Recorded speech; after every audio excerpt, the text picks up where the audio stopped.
ॐ नमो भगवते वासुदेवाय।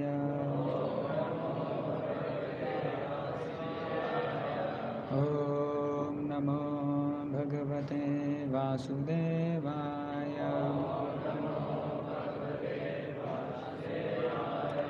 ॐ नमो भगवते वासुदेवाय।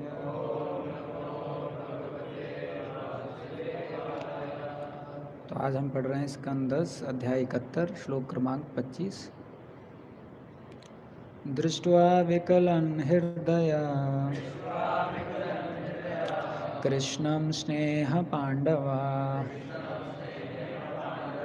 चिरादृष्टं प्रियतमं सस्वजे अथ पुनः पुनः। दृष्ट्वा विकलं हृदया कृष्णं स्नेहपाण्डवा चिरादृष्टं प्रियतमं सस्वजे अथ पुनः पुनः। दृष्ट्वा विकलं हृदया कृष्णं स्नेहपाण्डवा चिरादृष्टं प्रियतमं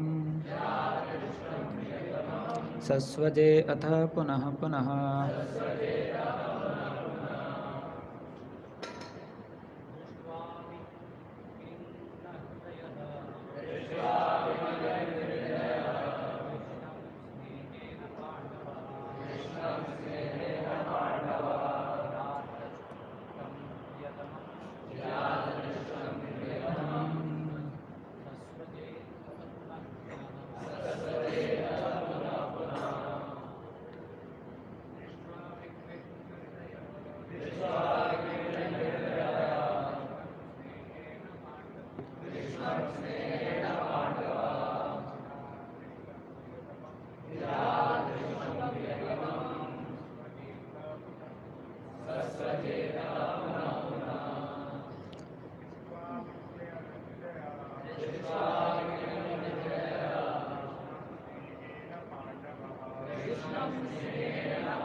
शब्दार्थ तथा अनुवाद डिवाइन ग्रेस से भक्तिवेदांत स्वामी श्रील प्रभुपाद के शिष्यों द्वारा श्रील प्रभुपाद की जा।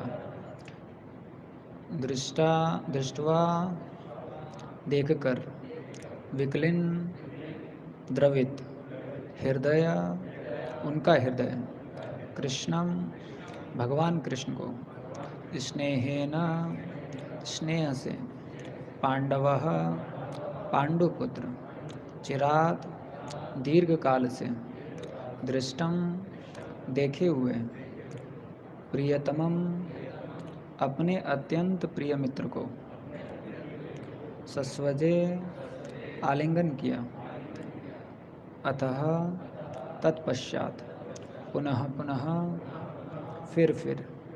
अनुवाद। जब राजा युधिष्ठिर ने अपने परम प्रिय मित्र भगवान कृष्ण को इतने दीर्घ वियोग के बाद देखा तो उनका हृदय स्नेह से द्रवित हो उठा और उन्होंने भगवान का बारंबार आलिंगन किया। ओम अज्ञानतिमिरन्धस्य ज्ञानाञ्जनशलाकया चक्षुरुन्मीलितं येन तस्मै श्रीगुरवे नमः।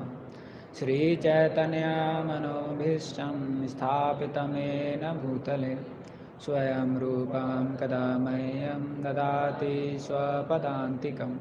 वन्देऽहं श्रीगुरो श्रीयुतापदकमलं श्रीगुरुवैष्णवांश श्रीरूपां साग्रजातां सहगना रघुनाथान्वितं तं सजीवं सावधूतं परिजनसहितं कृष्णचैतन्यदेवं श्रीराधा कृष्णपादां सहगना ललिता श्रीविशाखान्वितांश। नमो विष्णुपादाय कृष्णपृष्ठाय भूतले श्रीमते भक्तिवेदान्त स्वामिनिते नामिने।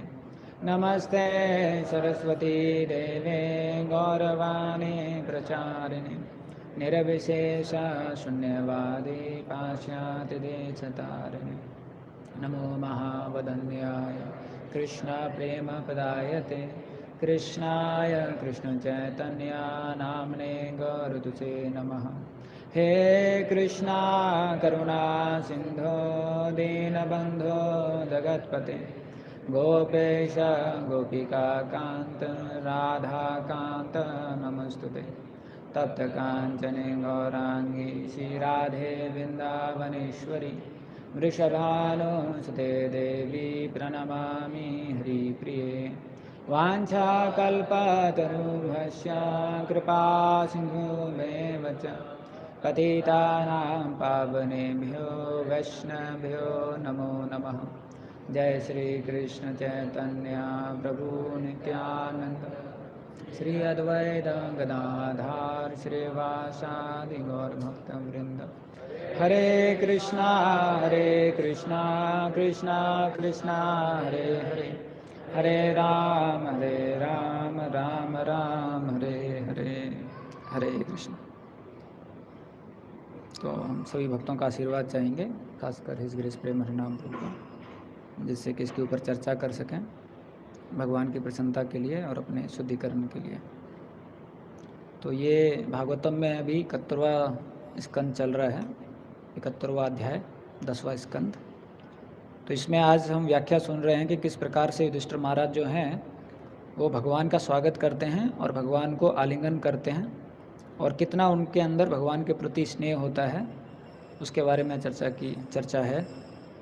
तो जो अगले श्लोक हैं 28 तक, उनका भी हम अनुवाद पढ़ेंगे। श्लोक क्रमांक 26। भगवान कृष्ण का नित्य स्वरूप लक्ष्मी जी का सनातन निवास है। जो ही युधिष्ठिर ने उनका आलिंगन किया वे समस्त भौतिक कलमश से मुक्त हो गए। उन्हें तुरंत दिव्य आनंद की अनुभूति हुई और वे सुख सागर में निमग्न हो गए। उनकी आंखों से आंसू आ गए और भावाविष्ट होने से उनका शरीर थरथराने लगा। वे पूरी तरह से भूल गए कि वे इस भौतिक जगत में रह रहे हैं। श्लोक क्रमांक 27। तब आंखों में आंसू भरे भीम ने अपने ममेरे भाई कृष्ण का आलिंगन किया और फिर हर्ष से हंसने लगे। अर्जुन तथा जुड़वा भाई नकुल तथा सहदेव ने भी अपने सर्वाधिक प्रिय मित्र अच्युत भगवान का हर्षपूर्वक आलिंगन किया और जोर जोर से रोने लगे। जब अर्जुन उनका पुनः आलिंगन कर चुके और नकुल तथा सहदेव उन्हें नमस्कार कर चुके तो श्री कृष्ण ने ब्राह्मणों तथा उपस्थित बड़े बूढ़ों को नमस्कार किया। इस तरह उन्होंने कुरु संजय तथा केकय वंशों के माननीय सदस्यों का सत्कार किया। तात्पर्य, श्रील श्रीधर स्वामी ने उल्लेख किया है कि चूंकि अर्जुन कृष्ण के समान समझे जाते थे, अतएव जब अर्जुन ने उन्हें नमस्कार करना चाहा तो कृष्ण ने अर्जुन की बाहें पकड़ लीं, जिससे वह उनका केवल आलिंगन कर सकें। किंतु जुड़वाओं ने कनिष्ठ होने के कारण झुककर नमस्कार किया और कृष्ण के चरण पकड़ लिए। तो यहाँ पर हम देखते हैं किस प्रकार से जो भगवान हैं सभी पांडवों के साथ में स्नेहपूर्वक आदान प्रदान कर रहे हैं। और यहाँ पर एक अनुवाद आता है जिसमें ये वर्णन है कि युधिष्ठिर महाराज जब कृष्ण भगवान का आलिंगन करते हैं तो उनको एक दिव्य आनंद की अनुभूति होती है और वे सुख के सागर में डूब जाते हैं और उनकी आंखों में आंसू आ जाते हैं और वो भावविष्ट होकर उनका शरीर थरथराने लगता है। तो हम देखते हैं भगवान की महिमा है। भगवान पूर्ण पुरुष हैं, भगवान सबसे शुद्ध हैं। तो भगवान के संपर्क में कोई भी व्यक्ति आता है, चाहे उसके अंदर कितना भी दुख क्यों ना हो, लेकिन भगवान के संपर्क में आने से उसके ज़िंदगी में जो सुख है वो आ जाता है। तो भौतिक दुनिया में हम देखते हैं कि हर व्यक्ति जो है वो इसी खुशी की तलाश में है, सुख की तलाश में है। तो हम एक एडवर्टाइजमेंट देख रहे थे जो फ्लैक्स लगा था, तो उसमें कोका कोला का फ्लैक्स था, उसमें लिखा था ओपन हैप्पीनेस। तो उसका ढक्कन खुला था और बगल में लिखा हुआ था कि खुशी को खोल दीजिए ओपन हैप्पीनेस। तो हम देखते हैं कि जो पूरा एडवर्टाइजिंग इंडस्ट्री है वो भी यही दिखाने की कोशिश करता है कि हम आपको खुश कर देंगे, क्योंकि हर व्यक्ति किस चीज़ की तलाश में है, खुशी की तलाश में है। तो उसी प्रकार से पूरा विज्ञापन बनाए जाते हैं, पूरा अच्छी तरीके से एडवर्टाइजमेंट किया जाता है और लोगों को दिखाया जाता है कि हम आपको खुश कर देंगे, और इसलिए जो लोग हैं वो सारी चीज़ों को खरीदने के लिए जाते हैं। और हम देखते हैं जब भौतिक दुनिया में रहते हैं तो माया देवी उस प्रकार से सब लोगों को एक भाव देती है कि आप इस दुनिया में और इस जन्म में ही खुशी पाएंगे। तो इसलिए हर व्यक्ति जो है वो संघर्ष कर रहा है और हर व्यक्ति को इस प्रकार का एक भाव देती है भौतिक दुनिया में, भौतिक जो एनर्जी है माया देवी है, कि आप आज खुश नहीं हो लेकिन कल आप खुश हो जाएंगे। तो आप किसी व्यक्ति के पास में जाएंगे और पूछेंगे कि सर अभी आपका स्थिति कैसा है, तो बताएंगे कि अभी तो मैं इन कारणों की वजह से खुश नहीं हूँ, लेकिन मैंने योजना बनाई है और आने वाले समय में मैं खुश हो जाऊँगा।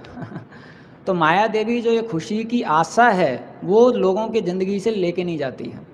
हर किसी के ज़िंदगी में जो खुशी की आशा है उसको माया देवी बरकरार करके रखती है।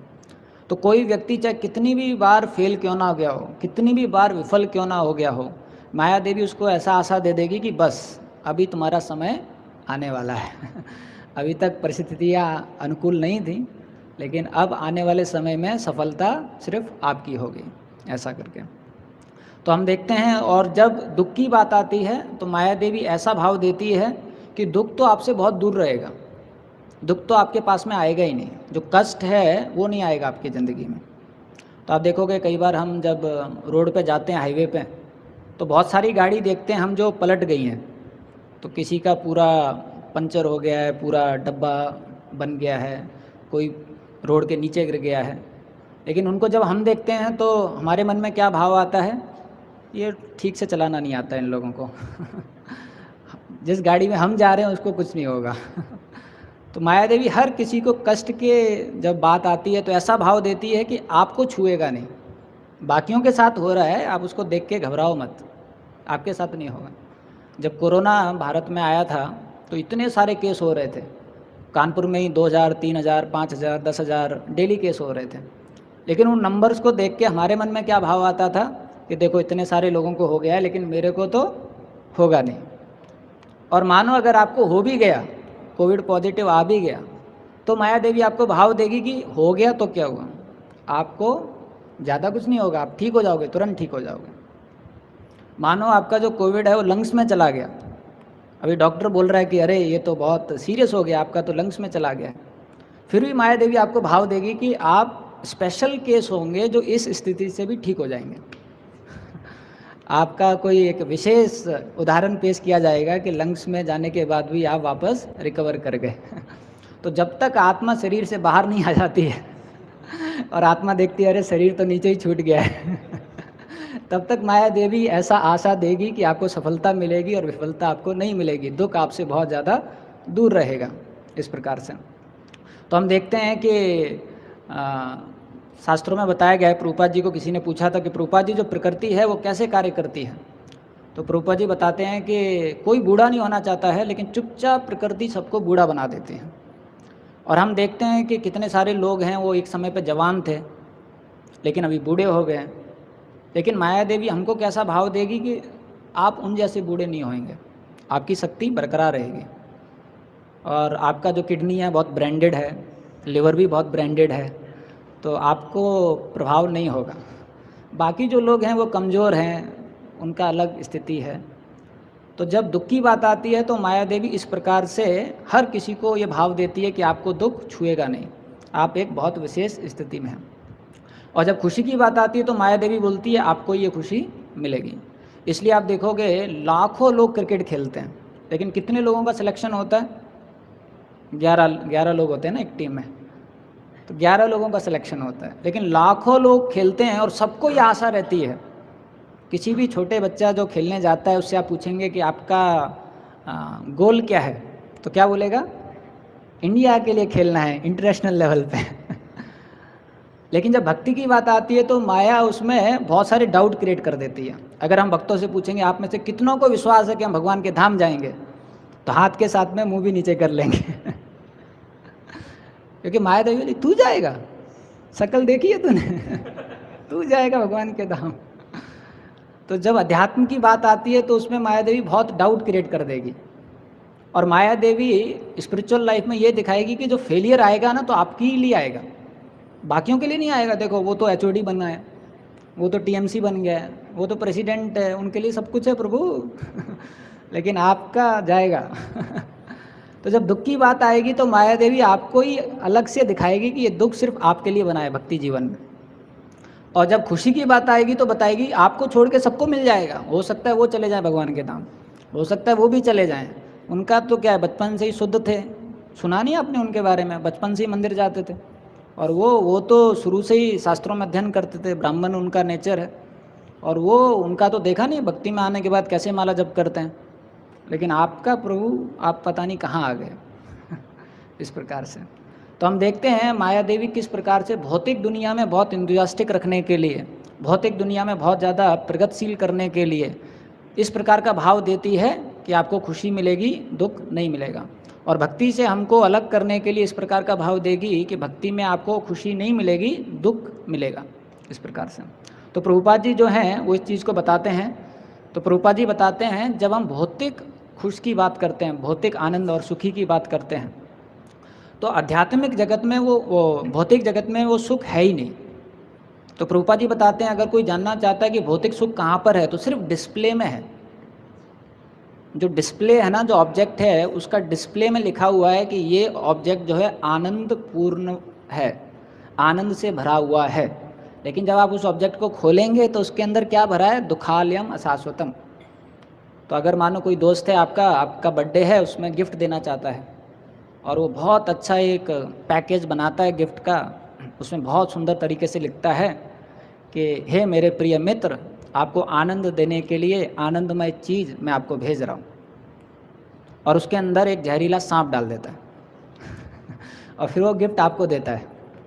तो गिफ्ट को देखकर आपको आनंद आएगा क्योंकि डिस्प्ले में आनंद है, लेकिन जब आप उसको खोलेंगे तो आपको दुख मिलेगा। तो भौतिक जितनी भी वस्तुएं हैं उनका जो आनंद है वो सिर्फ डिस्प्ले में है, लेकिन असली में जब हम वस्तुओं से संपर्क में आते हैं तो हमको क्या मिलता है, दुख मिलता है। रूपा जी एक और उदाहरण देते हैं कि भौतिक दुनिया में आनंद उठाना मतलब कि जो ब्लेड है उसके ऊपर अगर हनी रखा हुआ है, हनी जो है उसको खाने की कोशिश करना। आप सोचिए अगर ये एक्सपेरिमेंट किया जाए सबको एक ब्लेड दिया जाए और उसके ऊपरी भाग पे हनी रखा जाए और फिर आप उसको जीभ से चाटने की कोशिश करो, थोड़ा सा ही चाटा एकदम कितना दुख होगा आपको इस प्रकार से। तो प्रभुपाद जी बताते हैं, शास्त्रों में वर्णन है कि भौतिक दुनिया में जो जितनी भी विषय वस्तु हैं, जितनी भी भोग वस्तु हैं, वो सिर्फ दुखों का कारण है, लेकिन माया देवी उनको प्रेजेंट ऐसे करती हैं कि ये सुखों का कारण है। इससे आपको क्या मिलेगा, सुख मिलेगा। तो भौतिक दुनिया इस तरीके से बनाई हुई है, आप कितना भी अच्छा स्वीट राइस बनाइए, कहीं ना कहीं से उसमें सैंड पार्टिकल गिर जाएंगे, और फिर जब आप खाओगे तो अरे इतना मेहनत किया, इतना कुछ योजना बनाया, लेकिन जब खाने की बात आई तो उसमें आपको सैंड पार्टिकल आपके मुंह में आ जाएंगे।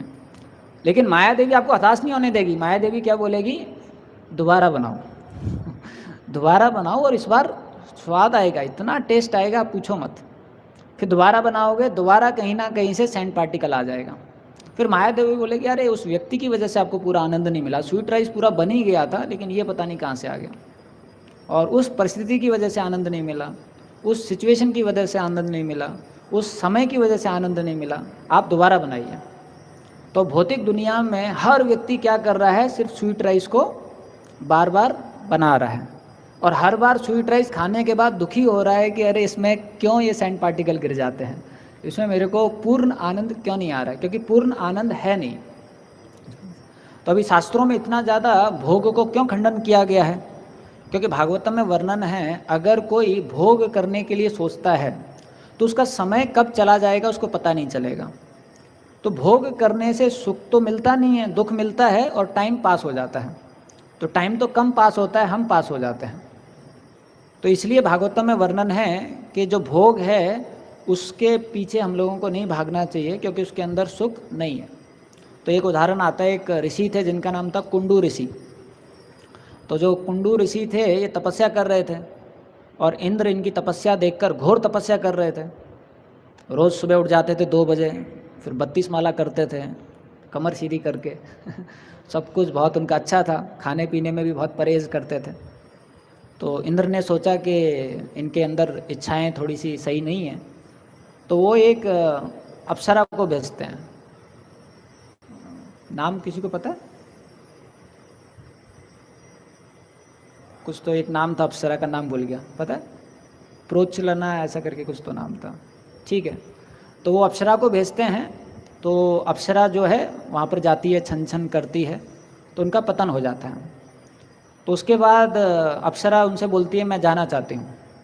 तो कुंडू ऋषि बोलते हैं नहीं नहीं नहीं, आप थोड़ा समय रुक जाइए, थोड़ा समय रुक जाइए, अभी मत जाइए। तो ऐसा समय जाता रहता है। जब भी वो पूछती थी उनसे मैं जाना चाहती हूँ, बोलते नहीं नहीं नहीं, थोड़ा समय रुक जाइए, थोड़ा समय रुक जाइए। फिर एक बार क्या हुआ, बहुत समय बीत गया, तो वो अपनी कुटिया से बाहर आए। तो जब कुटिया से बाहर आए तो उन्होंने देखा सूरज ढल रहा है। तो उन्होंने उस अप्सरा से बोला अरे मेरा तो इवनिंग प्रोग्राम का टाइम हो गया है, संध्या वंदनम का टाइम हो गया है। तो अप्सरा हंसने लगी, बोली आज क्या पहली बार सूरज ढला है? कितना समय बीत गया आपको पता है क्या? तो कुंडू ऋषि बोले आज ही तो सुबह आप आई थी और अभी शाम हुआ है। तो बोले नहीं, 907 साल और 6 महीने बीत चुके हैं। तो कुंडू ऋषि ने जब सुना तो बेचारे चकित हो गए कि 907 साल और 6 महीने बीत गए और मुझे पता ही नहीं चला, मैं भोग में इतना ज़्यादा विलाप कर रहा था। तो भागवतम में इसलिए भोग के पीछे भागने को मना किया है, क्योंकि भोग में क्या है, दुख मिलेगा और समय चला जाएगा। तो जो भोग की तरफ भागता है वो भक्ति में आगे नहीं बढ़ सकता है। इसलिए प्रभुपाद जी बताते हैं कि कृष्णा कॉन्शियसनेस और सेंस ग्रेटिफिकेशन गोज इल टुगेदर। अगर कोई भक्ति भी करना चाहता है, इंद्र तृप्ति भी करना चाहता है तो मुश्किल है। एक समय पे उसको डिसीजन लेना पड़ेगा। हो सकता है कुछ समय के लिए उसका जो दोनों चीज़ें हैं उनको साथ में लेके चल पाए, लेकिन एक समय पे उसको माया देवी ऐसी सिचुएशन में डाल देगी कि अभी आपको डिसीजन लेना है, या तो भक्तों का संग छोड़ दो, इंद्र तृप्ति करो, या इंद्र तृप्ति छोड़ दो, भक्ति कीजिए। तो ये बहुत ज़्यादा ज़रूरी है समझना। प्रभुपाद जी बताते हैं कि जो भौतिक दुनिया है उसमें जो आनंद है, उसमें जो खुशी है वो नहीं है। तो एक श्लोक आता है 11वें स्कंद में, तो उसमें वो बताया जाता है कि जो व्यक्ति हैं वो बहुत ज़्यादा मेहनत कर रहे हैं कि दुख कम हो जाए और जो आनंद है वो बढ़ जाए, लेकिन हम देखते हैं कि उल्टा होता है, दुख बढ़ जाता है और आनंद कम हो जाता है। तो आप देखोगे अगर कोई लड़का है वो 10th क्लास में है और आप उसे पूछो आपके सबसे आनंदमय दिन कौन से थे, तो क्या बताएगा, जब मैं नर्सरी में था, केजी में था। और अगर कोई कॉलेज में चला गया उससे पूछो आपके सबसे आनंदमय दिन कौन से थे, तो बोलेगा जब मैं स्कूल में था। अगर कोई नौकरी करने लगा तो उससे पूछोगे आपके सबसे आनंदमय दिन कौन से थे, तो बोलेगा जब मैं कॉलेज में था। अगर कोई शादी कर लिया उससे पूछो कि आपके सबसे आनंदमय दिन कौन से थे, तो बोला शादी से पहले वाले। तो आप देखोगे हर कोई आगे बढ़ रहा है कि मेरा आनंद बढ़ जाएगा, लेकिन जितना आगे बढ़ता है उतना क्या बढ़ जाता है, दुख बढ़ जाता है। और जो पिछला कम दुख वाला परिस्थिति होता है वो उसको आनंदमय वाला परिस्थिति प्रतीत होता है, इस प्रकार से। तो वही उस श्लोक में बताया जाता है कि हर कोई सोचता तो ये है कि मेरा आनंद बढ़ जाएगा, लेकिन क्या होता है, उल्टा दुख बढ़ जाता है। और जब दुख की बात आती है तो उसमें भागवतम कैसा पिक्चर प्रेजेंट करता है। भागवतम बोलता है भौतिक दुनिया में जो दुख है वो कभी भी आ जाएगा। माया देवी ऐसा भाव देती है कि आपको दुख कभी नहीं आएगा, लेकिन भागवतम ऐसा प्रेजेंट करती हैं कि कमल दल जल जीवन तलमल, कब आप मर जाओगे पता ही नहीं चलेगा। भक्त लोग बोलेंगे प्रभु जी कल तो यहीं था, हमारे साथ ही इष्टा गोष्ठी के लिए एक एजेंडा दिया था प्रभु ने, लेकिन क्या हो गया इनको। तो कमल दल जल जीवन तलमल, भागवतम बताता है कभी भी मृत्यु आ सकती है, कभी भी कोई भी दुख आ सकता है। और जब खुशी की बात आती है तो भागवतम बोलता है कि खुशी है ही नहीं, सिर्फ डिस्प्ले में है, इस प्रकार से। तो एक भागवतम में उदाहरण आता है गजेंद्र का। तो जो गजेंद्र हैं वो बहुत शक्तिशाली थे और त्रिकुटा करके पर्वत था, उसके अकेले सम्राट थे, स्वामी थे, और उनका बहुत बड़ा परिवार था, पत्नी थी, बच्चे थे, बहुत सारे रिश्तेदार थे, और इतने शक्ति था उनमें कि जब चलते थे तो पृथ्वी हिलता था। तो आप सोचिए उनको कितना गर्व महसूस होता होगा कि जब चल रहे हैं तो पृथ्वी हिल रहा है। और जितने भी उनके रिश्तेदार थे, पत्नी थी, बच्चे थे, सब भाग भाग के आ जाते थे। और उनके आसपास इकट्ठा हो जाते थे, और कहीं पर भी जाते थे तो जानवर डर के भाग जाते थे। सब जगह उनका ही स्वामित्व था, और रोज़ जाते थे, ऐसा नहीं कि पहली बार नहाने के लिए गए थे, रोज़ जाते थे।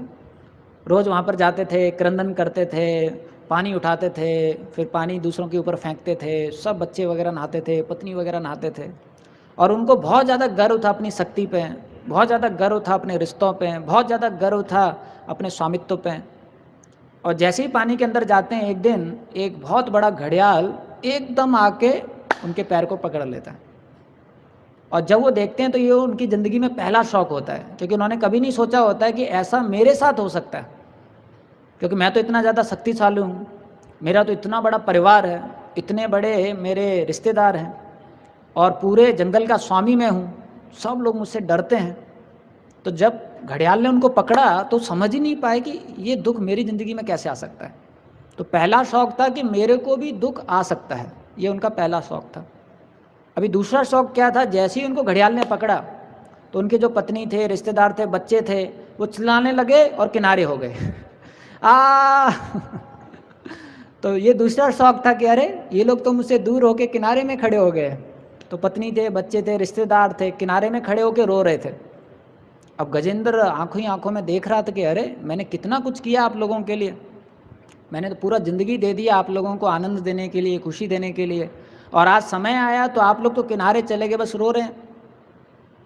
तो ये उनकी ज़िंदगी में दूसरा शौक था कि एक तो दुख आया, दूसरा भी कोई मदद करने के लिए भी नहीं है। तो आप देखोगे जब इंद्र तृप्ति होती है हमारी ज़िंदगी में तो बहुत सारे हमारे को दोस्त मिल जाएंगे, लेकिन जब हमारी ज़िंदगी में दुख आएगा तब हम अकेले हो जाएंगे। ये भौतिक दुनिया का स्वभाव है। तो ये दूसरा उनकी ज़िंदगी में शौक था। फिर उन्होंने सोचा तो क्या हुआ, मैं तो बहुत ज़्यादा शक्तिशाली हूँ, मेरे अंदर तो बहुत ज़्यादा क्षमता है। तो वो बहुत ज़्यादा संघर्ष करते हैं, और जो घड़ियाल है उसे लड़ने की कोशिश करते हैं। 1000 साल लड़ने के बाद में उनको तीसरा शौक लगता है कि जो मेरे अंदर क्षमता है वो पर्याप्त नहीं है, ये जो घड़ियाल है आज की स्थिति में मुझसे भी ज़्यादा ताकतवर है, ये जो दुख है इससे मैं दूर नहीं हो सकता हूँ। तो जब उनको ये तीसरा शौक लगता है तब वो समझते हैं कि एक ही व्यक्ति है जो मेरे को मदद कर सकता है, वो है भगवान। ऐसा तो हम देखते हैं ये भौतिक दुनिया बनाई ऐसे है। तो एक लेक्चर में हम सुन रहे थे तो महाराज बता रहे थे, there is a punishment in the material world to make us realize that we have forgotten Krishna. ये भौतिक दुनिया में बहुत ज़्यादा दुख इसलिए दिया हुआ है जिससे कि हम ये रियलाइज़ कर सकें कि हमने भगवान को भूला है। ऐसा है, लेकिन जब तक हमको इस प्रकार के दुख आते नहीं हैं और बार बार नहीं आते हैं तब तक हमको भगवान का स्मरण याद नहीं आता है इस प्रकार। तो ये उनकी ज़िंदगी में तीसरा दुख था कि जो उनकी क्षमता थी वो भी उनको मदद नहीं कर पा रही थी। फिर उनके अंदर भगवान के प्रति भाव प्रकट हुआ, उन्होंने सोचा कि भगवान जो हैं वही मेरी मदद कर सकते हैं। लेकिन आप सोचिए अब उनके अंदर इतना शुद्ध भाव प्रकट हो गया भगवान के प्रति कि वो खुद बहुत ज़्यादा कष्ट में थे, फिर भी सोचे मैं भगवान को ऐसे कैसे पुकार सकता हूँ, मुझे पहले भगवान को कुछ अर्पण करना चाहिए। तो वहाँ पर एक फूल देखते हैं, उस अवस्था में भी फूल को तोड़ते हैं और भगवान को अर्पित करते हैं और भगवान को बुलाते हैं। और भगवान की विशेषता देखिए, जब उनको दुख आया तो सारे उनके रिश्तेदार दूर हो गए, उनके पास जो भी था वो उनको मदद नहीं किया।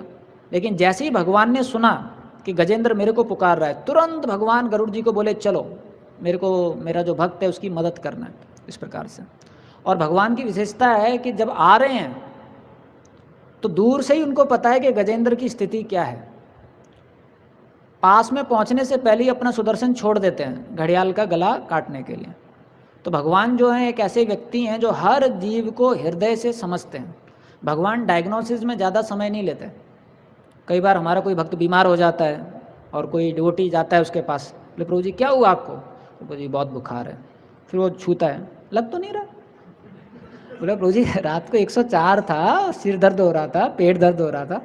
फिर करता है, नहीं प्रभु जी आप पंखे के नीचे सोए होंगे ना इसलिए थोड़ा गर्म हो गया होगा, बुखार नहीं है प्रभु जी, आपको बुखार नहीं है। तो आधा घंटा तो उसको समझाने में लग जाता है कि भैया बुखार है, तबीयत खराब है। तो भौतिक दुनिया में तो डायग्नोसिस करना भी बड़ा समस्या वाला काम है, लेकिन भगवान एक ऐसे हैं जो हर किसी को हृदय से समझ जाते हैं।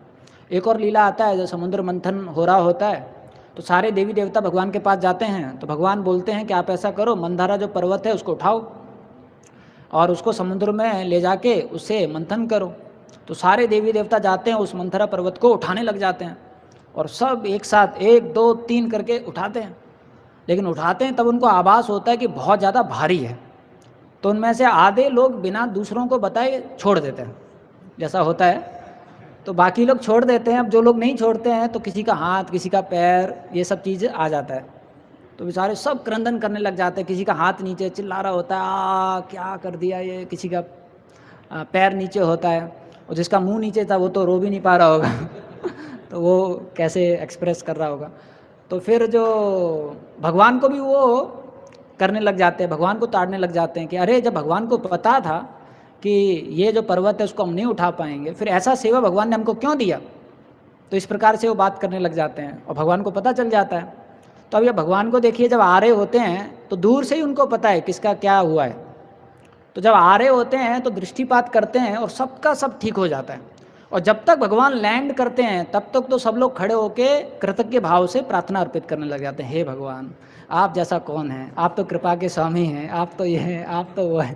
तो भगवान भी स्माइल करते हैं, बहुत अच्छा है तो भगवान की विशेषता है कि हर किसी के दुख को हृदय से वो समझते हैं। ऐसा कुछ नहीं है दुख जो भगवान को पता नहीं है। तो जब हम भगवान की ओर मुड़ते हैं, वही एक आशा है कि भगवान हमको समझेंगे और भगवान ही एक व्यक्ति हैं जो हमारे दुखों का असली में निवारण कर सकते हैं। लेकिन भौतिक स्थिति में माया देवी हमको एक ऐसा भाव दे देती है कि आप बहुत स्टेबल हैं, आप बहुत कंफर्टेबल हैं, आपकी ज़िंदगी में जो दुख है वो नहीं आएगा।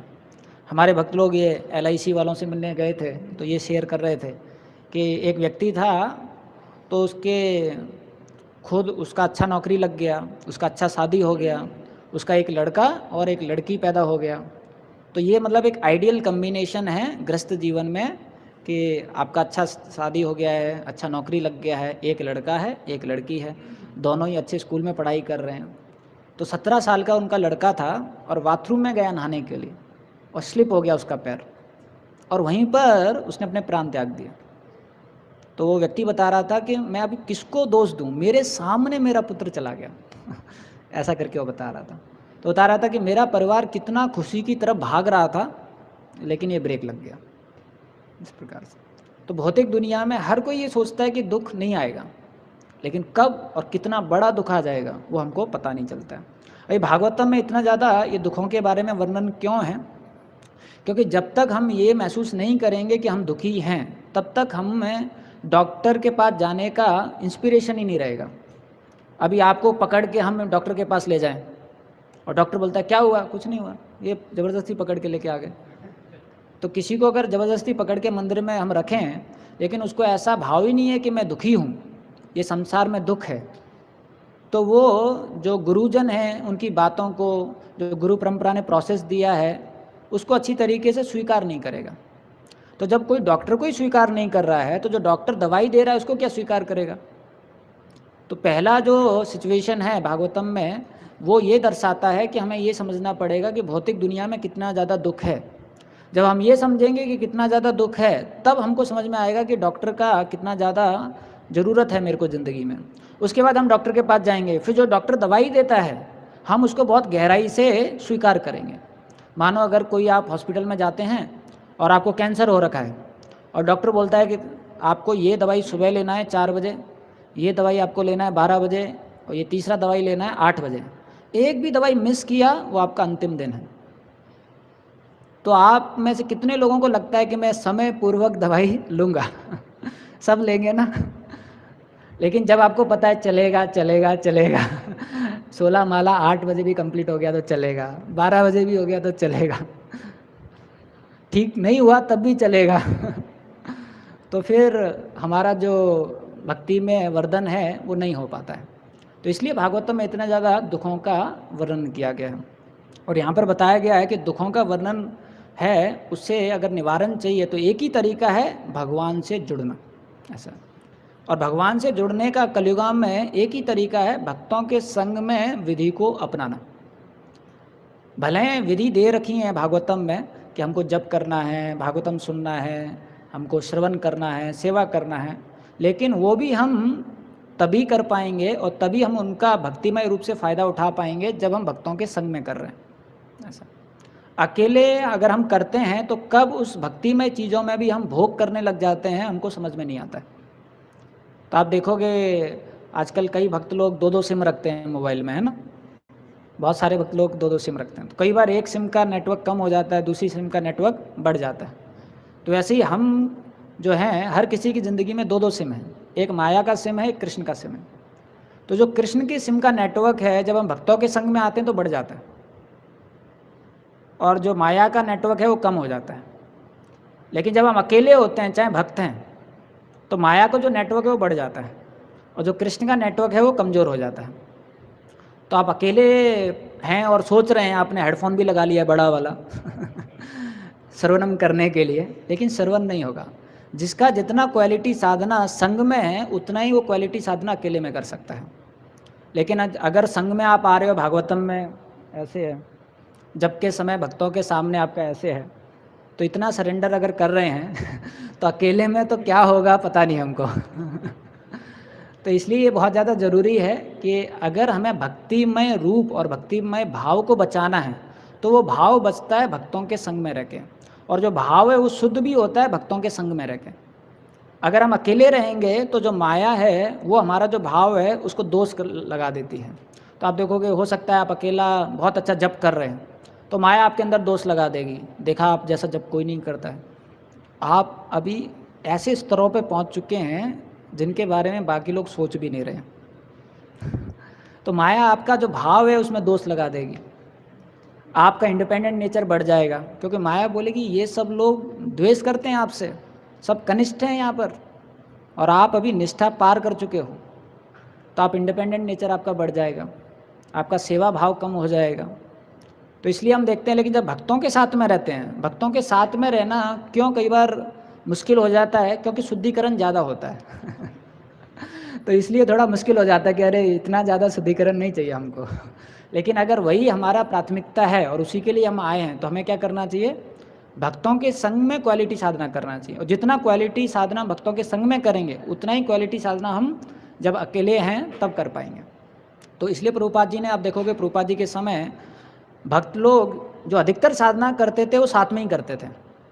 उनका पूरा मॉर्निंग प्रोग्राम साथ में होता था, सुबह भागवतम क्लास साथ में होता था, फिर बस में बैठ के वो बुक वितरण के लिए जाते थे, तो बस में वो कृष्णा बुक पढ़ते थे जाते जाते, फिर वापस आते थे, इवनिंग प्रोग्राम साथ में होता था। तो उनका जो मेजॉरिटी साधना प्रोग्राम है वो कहाँ होता था? साथ में ही होता था, क्योंकि जब साथ में होता है तो हमारा जो भाव है वो शुद्ध होता है, लेकिन साथ में नहीं होता है तो हमारा जो भाव है वो शुद्ध होना बहुत ज़्यादा मुश्किल हो जाता है। तो इसलिए भागवतम में बताया गया है कि कृष्ण से जुड़ने का तरीका है, जो नवविधा भक्ति दी गई है, प्रभुपाद जी ने खास करके जो प्रोग्राम दिया गया है, और प्रभुपाद जी बहुत विशेष आचार्य थे, उनको पता था कलियुगा में हमारी मानसिकता कैसा है, उसके अनुसार उन्होंने पूरा प्रोग्राम दिया है। तो अगर प्रभुपाद जी ने इस प्रकार का नियम नहीं बनाया होता कि 4:30 बजे सुबह मंगल आरती करना है, तो हम में से कितने सारे लोग मंगल आरती नहीं कर रहे होते, और कितने सारे लोग सुबह 4 बजे नहीं उठ रहे होते। कई बार जब ट्रेन में जाते हैं तो बहुत सारे भक्त लोग हैं वो 4:30 बजे नहीं उठते 5, 5:30, 6, 6:30, क्योंकि उनको मौका मिल जाता है लेकिन प्रभुपाद जी ने हमारे मौक़ों को कम करने की कोशिश की है इसलिए 4:30 का नियम बनाया है। वैसे ही माला में भी प्रभुपाद जी ने नियम बनाया है, कम से कम आप 16 कीजिए। बहुत सारे भक्त बोलते हैं प्रभु जी मैं ज़्यादा करना चाहता हूँ लेकिन बहुत कम भक्त हैं जो कर पाते हैं। तो प्रभुपाद जी ने कम का नियम बनाया, कम से कम आप 16 तो कीजिए। और कई बार आप देखोगे भक्त लोग जो हैं, अगर वो अच्छी तरीके से नियम अनुसार जीवन नहीं जी रहे हैं, तो जब उनका माला रात में होता है 10 बज जाता है, और जब सो रहे होते हैं, प्रभुपाद जी को प्रार्थना कर रहे होते हैं, तब याद आता है अरे 4 माला बाकी है। और फिर आप देखोगे उनके अंदर कितना फ्रस्ट्रेशन आता है, ये माला 4 माला 16 माला, और 2 मिनट जप करेंगे फिर उसको निकालेंगे, 2 मिनट जप करेंगे फिर निकालेंगे। और भगवान भी इतने इंटेलिजेंट हैं, जो जैसे सोचता है उतना ही समय लगेगा उसको माला जप करने में तो भगवान भी बोलते हैं एक माला, और बीच में अगर नींद आ गया तो माला गिर जाती है फिर उसको इतना फ्रस्ट्रेशन आता है क्या हो गया ये तो आप देखोगे जो भगवान से जितना कटना चाहता है भगवान उसका ज़िंदगी उतना ही ज़्यादा कष्टमय बना देते हैं इस प्रकार से। लेकिन ये जो भाव हैं, इनसे शुद्धिकरण कहाँ हो सकता है? भक्तों के संग में हो सकता है। आप देखोगे अगर भक्तों के संग में आपकी माला बच भी गई है, रात में करना भी है, तो मन में आपको ग्लानि आएगी, क्यों ग्लानि आएगी? क्योंकि बाकी भक्त लोग देखेंगे। फिर बाकी भक्त लोग देखेंगे, अरे भक्त लोग ये तो सोचेंगे ही नहीं कि आप एक्स्ट्रा माला कर रहे हो रात में। भक्त लोग क्या सोचेंगे कि प्रभु जी का माला सुबह हुआ नहीं है, तो आज रात में कर रहे हैं। और फिर वो तिरछी नज़र से देखने की कोशिश करेंगे कितना बचा है। फिर आपके काउंटर वीडियो को जाते जाते देखते चले जाएंगे। फिर देखेंगे अरे 8 माला बचा है, यानी कि सुबह बहुत सोए होंगे प्रभु जी। कोई बात नहीं, कोई बात नहीं। चलता है। लेकिन ये देख के क्या हमारे हृदय में बहुत ग्लानि आती है, अरे क्या है ये, मेरे माला बचा है। तो आप देखोगे आश्रम में जिसका माला बचा होता है वो गले में माला टांगता है, फिर ढूंढता है कहाँ जप करना है। तो कोई आश्रम के पीछे चला जाएगा, कोई छत पे चला जाएगा, कोई पेड़ के नीचे बैठ जाएगा। लेकिन भगवान ने भक्तों का संग इतना मधुर बनाया है, आप कहीं भी बैठ जाइए कोई ना कोई पहुंच जाएगा वहाँ पर। तो उससे हम बच जाते हैं। लेकिन आप अकेले हैं तो क्या हो रहा है क्या नहीं हो रहा है वो भगवान ही जानते हैं, इस प्रकार से। और भगवान ने जो ये प्रोसेस दिया है बहुत ही ज़्यादा मधुर प्रोसेस है, लेकिन माया देवी जो इसका महानता है वो हमको महसूस नहीं होने देती है। आप देखिए कोई कर्मी है, वो घर में 40 बार या लाखों बार झाड़ू क्यों ना लगाए, उसको कोई फ़ायदा नहीं मिल रहा है। लेकिन यहाँ पर भगवान के मंदिर में आपने एक बार भी झाड़ू लगा दिया तो भगवान उसको नोट कर लेते हैं कि अरे इसने मेरी सेवा की है, भगवान ने नोट कर लिया। तो आप सोचिए ऐसे मंदिर में रह के ना चाहते हुए भी हम कितनी सारी सेवाएं कर देते हैं। कोई भक्त है उसका भाव भी अच्छा नहीं था लेकिन उसने एक पेड़ लगा दिया, और दूसरा भक्त है उसका भाव अच्छा है, उसने उस पेड़ का फूल तोड़ के भगवान को अर्पण कर दिया, तो भगवान आपको भी क्रेडिट देंगे, पेड़ तो उसने लगाया था। भले मेरा भाव अच्छा नहीं था कि पेड़ बोला है मेरे सुपीरियर ने लगा देता हूँ। गुस्से में वो खोद रहा है फिर लगा रहा है उसको, लेकिन उस फूल जो है जब भगवान को अर्पण होगा तो क्या हो गया, वो कर्म ही हो गया, क्योंकि रिजल्ट किसको अर्पित हो गया, भगवान को अर्पित हो गया।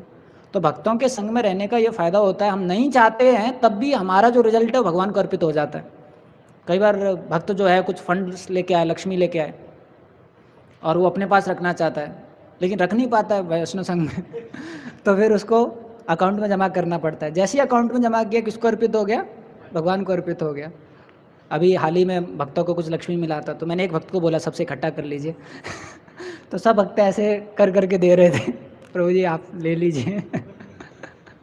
तो भक्तों के संग में इंद्र तृप्ति अपने आप क्या है, कम हो जाती है, और जो भक्ति भाव है वो शुद्ध हो जाता है, भगवान को जो हमारा रिजल्ट है वो अर्पित हो जाता है। तो इसलिए अगर हम भक्तों के संग में रहें और भक्तों के संग में इस तरीके के जो भक्तिमय चीज़ हैं उसको हम अगर करते रहें तो धीरे धीरे करके क्या होगा, हमारा जो ज़िंदगी है वो सफल हो जाएगा, हमको ज़्यादा कष्ट करने का ज़रूरत नहीं है, इस प्रकार से। और ये जो प्रभुपाद जी ने प्रोसेस दिया है ये बहुत ही ज़्यादा मधुर प्रोसेस है। देखने से बहुत सिंपल लगता है, लेकिन अगर हम इसको रोज़ नियम अनुसार पालन करें, 4 नियमों का पालन करें, 16 माला अच्छी तरीके से जप करें, और जितनी भी सेवाएं दी जाती हैं उन सेवाओं को करें, और अपना जो भाव है वो शुद्ध करने की कोशिश करें, तो भक्ति में भगवान जो है वो भक्त की देखभाल करते हैं, भक्त की रक्षा करते हैं।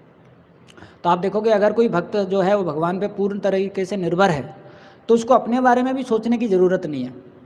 कई बार भक्त लोग जो हैं वो भौतिक अवस्था में रहते हैं तो अपनी भौतिक इच्छाओं को भी प्रकट कर देते हैं, प्रभु जी मेरे को ये चाहिए, मेरे को वो चाहिए। कई बार वो भौतिक इच्छाओं को वो भी कर लेते हैं, उनको बढ़ा भी लेते हैं कि मेरे को ये करना है, वो करना है, ये पाना है। लेकिन अगर इसके विपरीत वो अपने भाव को शुद्ध कर रहे हैं और भगवान की प्रसन्नता के लिए कुछ करने की कोशिश कर रहे हैं और विरक्त भाव में करने की कोशिश कर रहे हैं, तो आप देखोगे भगवान उनको बहुत कुछ देंगे, भगवान उनको बहुत एम्पावर करेंगे। और जो जितना ज़्यादा चीज़ों को लेने की कोशिश कर रहा है और अपना भाव शुद्ध नहीं कर रहा है, उससे भगवान धीरे धीरे करके सब छीन लेंगे, क्योंकि भगवान चाहते हैं और भगवान इंतज़ार कर रहे हैं कि कब कोई अच्छा भक्त आ जाएगा इस सेवा करने के लिए।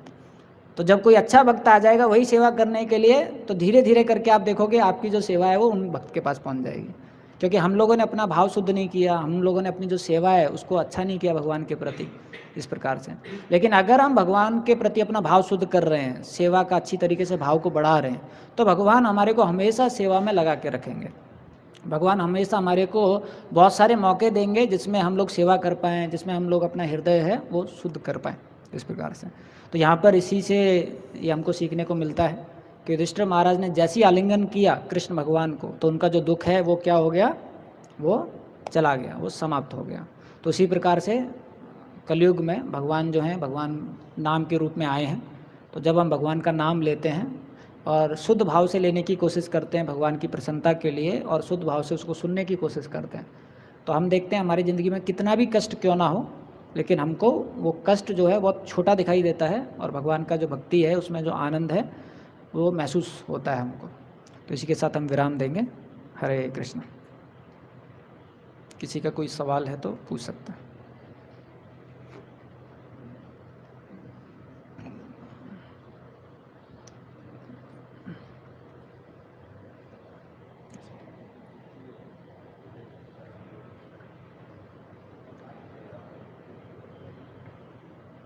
हरे कृष्ण। बहुत बहुत धन्यवाद भाई, बहुत अच्छा ज्ञान दिया आपने। एक छोटा सवाल ये था मुझे, जैसे आपने बोला संसार में सुख है वो डिस्प्ले में है, केवल दिखावटी सुख है। लेकिन कभी कभी मुझे ऐसा लगता है कि जैसे तो मुझे गुलाब जामुन कोई खाता है तो थोड़ी देर के लिए आनंद तो आता है, लगता है, तो क्या टेम्परेरी सुख है या फिर केवल सुख है ही नहीं, या फिर है फिर क्षणिक है, क्या एग्जैक्टली है? मतलब इसको भागवत में देखो बहुत सारे उदाहरण हैं, लेकिन कुल मिला के सारांश में यही है कि सुख, जैसे प्रहलाद महाराज बोलते हैं स्रोत सुखाय मात्रेन। प्रहलाद महाराज बोलते हैं सुख कहाँ है, सिर्फ सुनने में है। और एक जगह आता है जहाँ पर आई थिंक जड़ भरत जी बोलते हैं मधु लावेन, जो भोग करते हैं हम उसमें कितना आनंद मिलता है, मधु समान बहुत थोड़ा सा मिलता है, जैसे कि डेजर्ट में एक पानी की बूंद मिल गया। तो जितने भी भोग वस्तुएं आप देखोगे उनमें आनंद कहाँ है, एक तो हमने सुना है, और जब उनको छूते हैं तब आनंद होता है, बहुत क्षणिक समय के लिए, और उसके बाद क्या है, सिर्फ दुखी दुख है, इस प्रकार से। लेकिन अगर कोई इग्नोरेंस में है तो उसको वो दुख भी आनंद दिखाई देता है। ये भी भौतिक दुनिया है। तो जैसे आप देखोगे कोई ड्रंकर्ड है, वो नाली में पड़ा हुआ है, गटर में पड़ा हुआ है, और आप उसको जाओ मदद करने की कोशिश करो, बोलेगा मैं आनंद में हूँ, मेरे को छोड़ दो। इस प्रकार से आपने देखा है आदमी जो बहुत ज़्यादा तमोगुण में होते हैं, कितनी गंदी अवस्था में पड़े होते हैं, लेकिन फिर भी उनको एहसास नहीं होता है कि मैं दुखी हूँ। वैसे कोई रजोगुण में बहुत तड़प रहा है, बहुत मेहनत कर रहा है, संघर्ष कर रहा है, लेकिन उसको लगेगा नहीं कि मैं दुखी हूँ, ऐसा। लेकिन जितना हमारे अंदर सत्वगुण बढ़ेगा, जितना ज़्यादा भक्ति में आगे बढ़ेंगे, उतना ज़्यादा दुख भी क्या है वो हम समझ पाएंगे, ऐसा। आप खुद भी महसूस कर पाएंगे, जैसे जैसे आप समय बिताएंगे तो आपको समझ में आएगा कि दुख कितना ज़्यादा है भौतिक दुनिया में। हरे कृष्ण।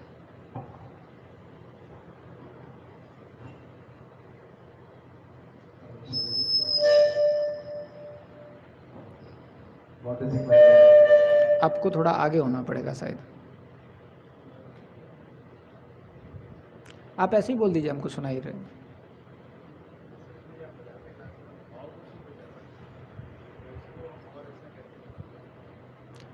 हाँ, तो भाव को शुद्ध करना है। एक तो है कि हम जो अपना साधना भक्ति है उसको रोज़ अच्छी तरीके से कर रहे हैं, खास करके भगवान का नाम जप करना और भागवतम श्रवण करना, और तीसरा है भक्तों के संग में करना ये सब चीज़। तो जब ये करेंगे तो इन तीनों चीज़ों से धीरे धीरे करके जो हमारा भाव है वो शुद्ध होता है, ऐसा है। और भगवान जो है, भक्ति जो है रेसिप्रोकल प्रोसेस है। तो जब आप अपना भाव शुद्ध करने की इच्छा रखते हैं और करना चाहते हैं तो भगवान भी उस प्रकार से परिस्थितियाँ आयोजन कर देंगे कि आपका भाव शुद्ध होता रहेगा, ऐसा। हरे कृष्ण। श्रील प्रभुपाद की जय।